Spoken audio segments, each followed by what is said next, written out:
also became terribly interested in the molecular structure of water and what affects it. Now, water is the most receptive of the four elements. Mr. Emoto thought perhaps it would respond to non-physical events. So he set up a series of studies, applied mental stimuli, and photographed it with a microscope. For one sample of water, we drop about 0.5 cc's onto each 50 petri dishes. Then we take those 50 petri dishes and freeze them in a freezer at minus 25 degrees Celsius for about 3 hours.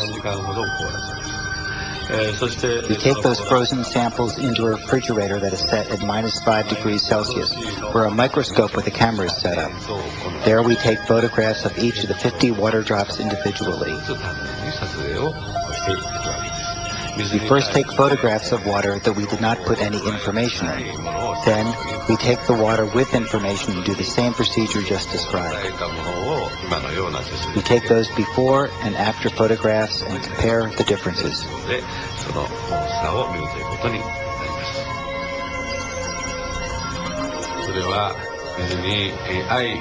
When we projected the feeling of love and thanks to water, it made the most beautiful crystal. Times like this, I think water is at peace. This first picture is a picture of water from the Fujiwara Dam. And this picture is the same water after receiving a blessing from a Zen Buddhist monk. Now, in this next series of pictures, Mr. Emoto printed out words, taped them to bottles of distilled water, and let them out overnight.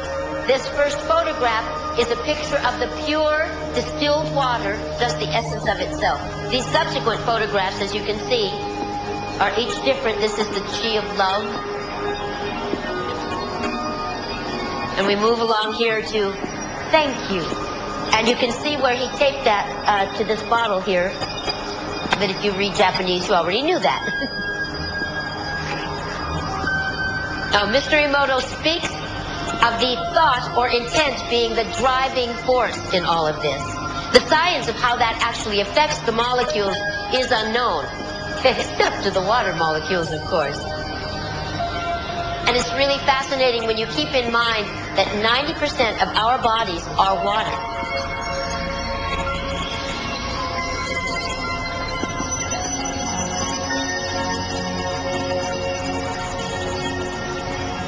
Makes you wonder, doesn't it? If thoughts can do that to water, imagine what our thoughts can do to us.